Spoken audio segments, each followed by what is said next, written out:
బీహార్లో మిత్రబంధం భగ్నమైంది. మహాకూటమితో అధికారంలోకి వచ్చిన జేడీయూ, ఆర్జేడీ ప్రయాణం రెండేళ్లకే ముగిసింది. ముఖ్యమంత్రి పదవికి నితీష్ కుమార్ రాజీనామాతో బీహార్లో రాజకీయ సంక్షోభం తలెత్తింది. కుమారుడు తేజస్వి యాదవ్ని కాపాడుకునేందుకు దేనికైనా సిద్ధమని లాలూ ప్రసాద్ యాదవ్ మొండికేయడంతో చివరికి తానే తప్పుకున్నారు నితీష్ కుమార్. బీహార్లో సంక్షోభానికి తెరదించేందుకు స్వయాన కాంగ్రెస్ అధినేత్రి సోనియా గాంధీ జోక్యం చేసుకున్నా ఫలితం లేకపోయింది. తన వల్లే కూటమి ఏర్పడిందని, తన వల్లే నితీష్ కుమార్ ముఖ్యమంత్రి అయ్యారని ఆర్జేడీ అధినేత లాలూ చేసిన వ్యాఖ్యలతో తన మాట నెగ్గనప్పుడు పదవిలో కొనసాగడం వ్యర్థమనుకున్నారు నితీష్ కుమార్. గవర్నర్ని కలిసి రాజీనామా సమర్పించారు. మహాకూటమి ప్రతిబంధకాలతో తాను అనుకున్న దారిలో వెళ్లలేకపోతున్నానని లాలూ కుమారులతో తాను పడ్డ ఇబ్బందుల్ని చెప్పకనే చెప్పారు నితీష్ కుమార్. ఇలాంటి పరిస్థితుల్లో తాను ప్రభుత్వాన్ని నడపలేనని నిస్సహాయత వ్యక్తం చేశారు. ఈ పరిణామాన్ని ఊహించని లాలూ ప్రసాద్ ఉలిక్కిపడ్డారు. ఇక బీహార్లో రాజకీయ సంక్షోభం గురించి మరింత సమాచారం మా ఎడిటర్ నేమాని భాస్కర్ అందిస్తారు. భాస్కర్, ఆర్జేడీ జేడీయూ మధ్య చీలికకు తేజస్వి యాదవే కారణమా లేక ఇతర అంశాలున్నాయంటారు? దాదాపు 2 సంవత్సరాలుగా ప్రభుత్వం పూర్తయిన తర్వాత జరుగుతున్న పరిణామాలను మనం ఒకసారి పరిశీలించినట్లయితే నితీష్ కుమార్ నీతి నిజాయితీతో కూడినటువంటి ప్రభుత్వం అందిస్తామనేటువంటి లాలూ ప్రసాద్ యాదవ్, ఆయన కుటుంబ సభ్యులు, ప్రధానంగా ఆయన ఉప ముఖ్యమంత్రిగా ఉన్నటువంటి ఆయన కుమారుడు తేజస్వి యాదవ్ పై అనేక ఆరోపణలు గడిచిన 2 ఏళ్లుగా వస్తున్నాయి.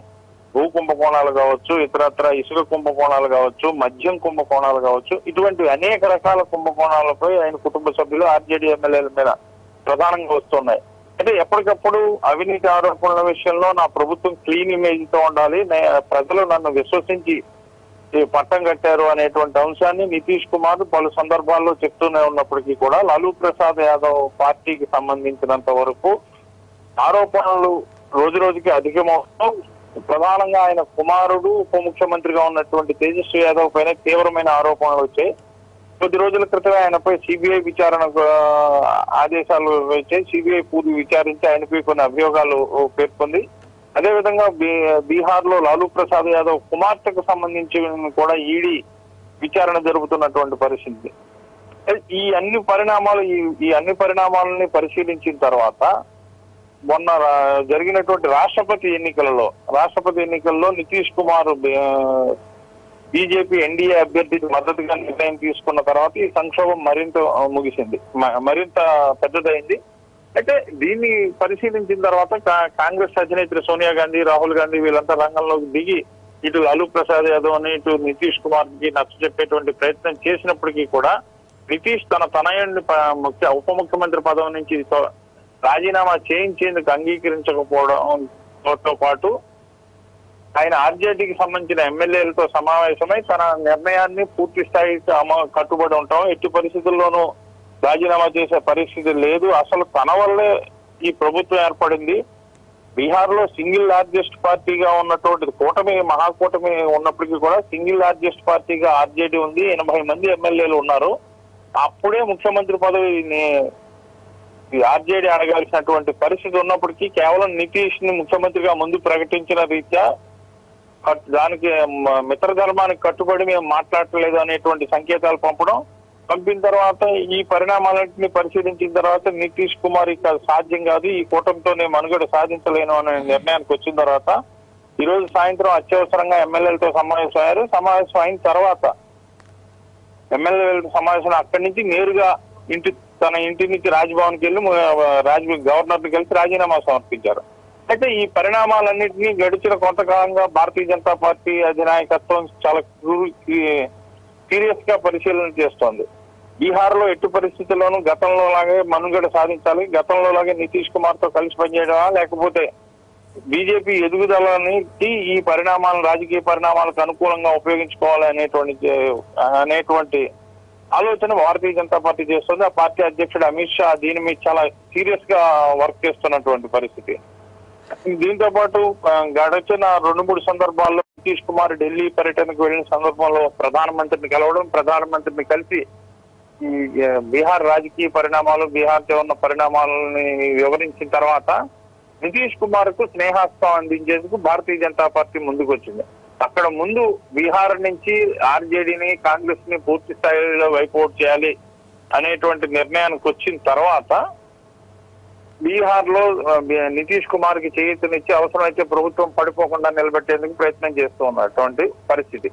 అంటే ఇప్పుడు ప్రస్తుతం రాజీనామా చేసినప్పటికీ కూడా 58 మంది ఎమ్మెల్యేలు మద్దతు ఉన్నటువంటి ఎన్డీఏ ఒకవేళ మద్దతు ఇచ్చినట్లయితే 129 సీట్లు వస్తాయి. అక్కడ ఉన్నటువంటి బీహార్ లో మొత్తం 243 స్థానాలు ఉంటాయి. మ్యాజిక్ ఫిగర్ 122 కాగా వీరిద్దరు అంటే భారతీయ జనతా పార్టీ జేడీయూ కలిసినట్లయితే 129 అవుతుంది. అంటే మ్యాజిక్ ఫిగర్ దాటి సింపుల్ మెజారిటీ తోటి ప్రభుత్వం ఏర్పాటు చేసేటువంటి అవకాశం నితీష్ కుమార్ కు ఉంటుంది.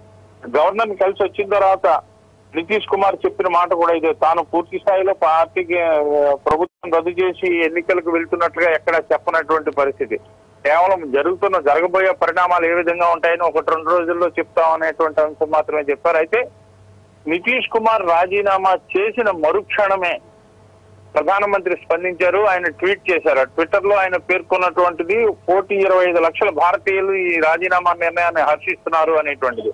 దాంతో పాటు బీజేపీ జాతీయ అధ్యక్షుడు అమిత్ షా కూడా స్పందించాడు. బీజేపీ బీహార్ రాష్ట్ర అధ్యక్షుడు సుశీల్ మోడీతో మాట్లాడి అత్యవసరంగా బీజేపీ ఎమ్మెల్యే సమావేశం ఏర్పాటు చేయాలని ఆదేశించడం దాని ముఖ్య ఉద్దేశం తెరవనకాల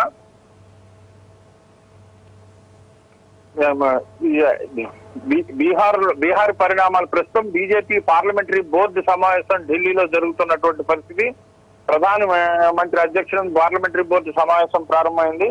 తాజా బీహార్ రాజకీయ పరిణామాలను పరిశీలించిన తర్వాత బీహార్ లో తమ యొక్క పాత్ర ఏ విధంగా ఉండాలి అనే అంశం మీద కూడా ప్రస్తుతం పార్లమెంటరీ బోర్డులో చర్చ జరుగుతోంది. ఈ పార్లమెంటరీ బోర్డు కొద్దిసేపటి క్రితం నితీష్ కుమార్ కి మద్దతు ఇచ్చేనట్లుగా అధికారికంగా ప్రకటన చేసేటువంటి అవకాశం ఉంటుంది. ఇప్పటికే అనధికారికంగా అమిత్ షా బీహార్ రాష్ట్ర అధ్యక్షుడు సుశీల్ మోడీతో మాట్లాడే ఎమ్మెల్యే సమావేశాన్ని పరచండి. అదేవిధంగా రాష్ట్రంలో వివిధ ప్రాంతాల్లో ఉన్న ఎమ్మెల్యేలందరికీ పాట్నాకు రావాల్సిందిగా ఆదేశాలు కూడా ఇచ్చినట్లుగా మనకు సమాచారం.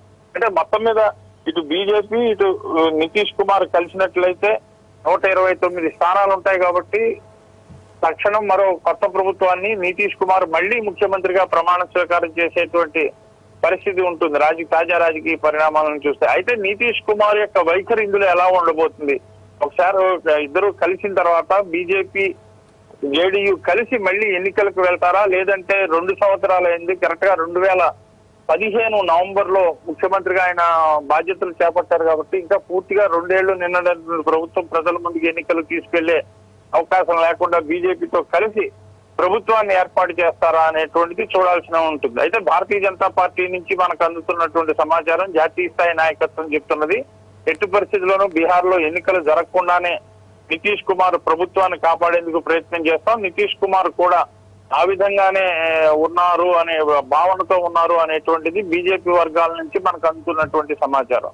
అయితే కొంతకాలం ఈ బీజేపీతో కలిసి ప్రభుత్వాన్ని ఏర్పాటు చేసిన తర్వాత మళ్లీ కొత్త అలయన్స్ తోటి నితీష్ కుమార్ ఎన్నికలకు వెళ్లేటువంటి అవకాశాన్ని కూడా ప్రస్తుతం తోచిపుచ్చలేం అనేటువంటిది ఢిల్లీ వర్గాల నుంచి మనకు అందుతున్నటువంటి సమాచారం. సంతోష్ భాస్కర్, అయితే గతంలో నితీష్ మోదీ విషయంలోనే బీజేపీకి దూరమైన పరిస్థితి, మళ్ళీ ఇప్పుడు బీజేపీతో కలిసి వెళ్లే అవకాశాలు ఎంతవరకు ఉన్నాయంటారు? బీహార్ లో ఒక రాజకీయంగా ఒక విచిత్రమైనటువంటి పరిస్థితి నెలకొంది. గత ఎన్నికల్లో ఖచ్చితంగా ప్రధానమంత్రి మోడీ వైఖరిపై తీవ్ర స్థాయిలో ధ్వజమెత్తినటువంటి పరిస్థితి నితీష్ కుమార్ది.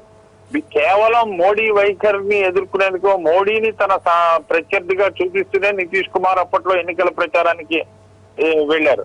అదేవిధంగా ఆ సందర్భంలోనే బీజేపీని కాదని అవినీతి ఆరోపణలు ఉన్నప్పటికీ నితీష్ కుమార్ లాలూ ప్రసాద్ యాదవ్ తోటి ఇటు కాంగ్రెస్ పార్టీ తోటి జత కట్టినటువంటి పరిస్థితి. అయితే అప్పట్లో నరేంద్ర మోడీకి వ్యతిరేకంగా కాంగ్రెస్ పార్టీ ఒకంత ముందడుగు వేసి ఎట్టి పరిస్థితుల్లోనూ అక్కడ బీజేపీ వ్యతిరేక శక్తులతో ప్రభుత్వాన్ని ఏర్పాటు చేయాలి అనేటువంటిది కాంగ్రెస్ పార్టీ ఆ విషయంలో అప్పట్లో సక్సెస్ అయింది. సోనియా గాంధీ స్వయంగా రంగంలోకి దిగి రాహుల్ గాంధీ స్వయంగా రంగంలోకి దిగారు. ఇటు నితీష్ కుమార్ తోటి ఇటు లాలూ ప్రసాద్ యాదవ్ తోటి ఇద్దరితోటి చర్చలు జరిపారు. ఇద్దరి మధ్య ఉండేటువంటి విభేదాలను చక్కదిద్ది కేవలం ఒకే ఒక్కటి బీజేపీయేతర ప్రభుత్వాన్ని, కాంగ్రెస్ మద్దతు ఇచ్చేటువంటి ప్రభుత్వాన్ని ఏర్పాటు చేసేందుకు ప్రయత్నించారు. అయితే అప్పుడు లౌకిక శక్తుల పునరేకీకరణ అనేటువంటి ఒకే ఒక అంశాన్ని ప్రధానంగా తెర మీదకి తీసుకొచ్చారు.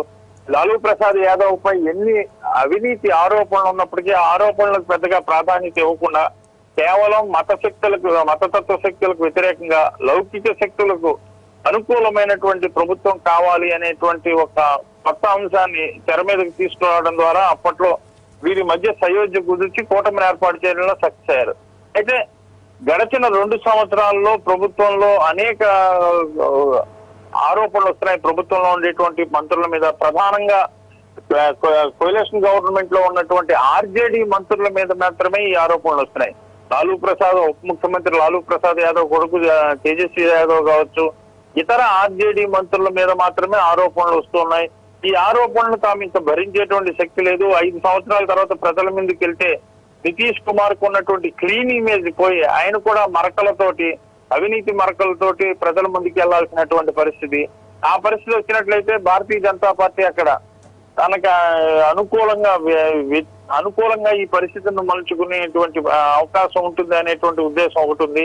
అయితే గడిచిన దాదాపు 2 నెలల నుంచి రాజకీయ పరిణామాలు కూడా, రాష్ట్రపతి ఎన్నికల నోటిఫికేషన్ దగ్గర నుంచి రాజకీయ పరిణామాలు కూడా వేగంగా మారుతూ ఉన్నాయి. నితీష్ కుమార్ బీహార్ గవర్నర్ గా ఉన్నటువంటి రామ్నాథ్ కోవింద్ కు మద్దతు ప్రకటించే అంశంలో కావచ్చు, లేదంటే బీహార్ లో జరుగుతున్నటువంటి అనేక కార్యక్రమాల విషయంలో, అభివృద్ధి కార్యక్రమాలు కావాలని బీహార్ స్కీమ్స్ అంశంలో కావచ్చు, ప్రధానమంత్రి మోడీతో ఎన్నికలకు ముందు ఉండేటువంటి విభేదాలు పూర్తిగా తగ్గి కొంత సయోధ్యాన్ని ఏర్పాటు చేసుకున్నటువంటి పరిస్థితి వచ్చింది. ఇటు ఒక పక్క నరేంద్ర మోడీ, భారతీయ జనతా పార్టీకి సంబంధించినంత వరకు ప్రధాని నరేంద్ర మోడీ, అదే విధంగా బీజేపీ అధ్యక్షుడు అమిత్ షా కూడా బీహార్ పై కన్నేసి ఉంచారు. చేజారిన బీహార్ ని మళ్ళీ మరొకసారి కైవసం చేసుకోవచ్చు, అవసరమైతే వీళ్లతో టైఅప్ వెళ్ళొచ్చు అనేటువంటి నిర్ణయానికి బీజేపీ, భారతీయ జనతా పార్టీ రావటం, ఎట్టి పరిస్థితుల్లోనూ అక్కడ ఆర్జేడీ అనేటువంటిది పూర్తిగా వైపౌట్ చేసినట్లయితే వచ్చే ఎన్నికలకు కాకపోయినా ఆ తర్వాత అయినా భారతీయ జనతా పార్టీ అక్కడ సుస్థిరతని సాధించేటువంటి అవకాశం ఉంటుంది అనేటువంటిది ఒక రాజకీయ అంశంలోనే, రాజకీయ కోణంలోనే భారతీయ జనతా పార్టీ ఇప్పుడు నితీష్ కండగా నిలుస్తున్నటువంటి పరిస్థితి ఉంది. మొత్తం మీద ఈ కొత్త పొత్తులు బీహార్ ప్రజలు ఏ విధంగా రిసీవ్ చేసుకుంటారు? బీహార్ ప్రజలు గడచిన 2 ఏళ్ల క్రితమే పూర్తి స్థాయిలో నిందించినటువంటి నాయకులతో కలిసి నితీష్ మళ్లీ ప్రభుత్వాన్ని ఏర్పాటు చేస్తే ప్రజలు దాన్ని హర్షిస్తారా లేదా అనేటువంటి అంశాలను చూడాల్సినటువంటి పరిస్థితి. ఒకవేళ అటువంటి పరిస్థితి కాకపోయినట్లయితే అప్పుడు జరిగిన పరిణామాల మీద నితీష్ వివరణ ఇచ్చి మళ్లీ ఇద్దరు కలిసి పనిచేస్తాం, అభివృద్ధి ఎజెండా అనేటువంటి అంశాన్ని తీసుకొచ్చి ఎన్నికలకు వెళ్తారా అనేటువంటిది చూడాలి. అయితే భారతీయ జనతా పార్టీ సోర్సెస్ ద్వారా మనకు అందుతున్న సమాచారం మేరకు ఎట్టి పరిస్థితుల్లో ఎన్నికలకు వెళ్లకుండానే బయట నుంచి మద్దతు ఇవ్వడం ద్వారా, అంటే బీజేపీ నితీష్ కుమార్ ప్రభుత్వంలో చేరుతుందా లేదంటే కేవలం బయట నుంచి మద్దతు ఇచ్చి ఊరుకుంటుందా అనే అంశం కూడా ఉంది. మనకున్నటువంటి ప్రస్తుతం ప్రాథమిక సమాచారం మేరకు బయట నుంచి మాత్రమే మద్దతు ఇవ్వాలి అనేటువంటి ఒక నిర్ణయానికి వచ్చినట్టు తెలుస్తుంది. అయితే ఇది పార్లమెంటరీ బోర్డు సమావేశం అనంతరం దీని మీద తుది నిర్ణయం తీసుకునేటువంటి అవకాశం ఉంటుంది. సంతోష్. Thank you Bhaskar.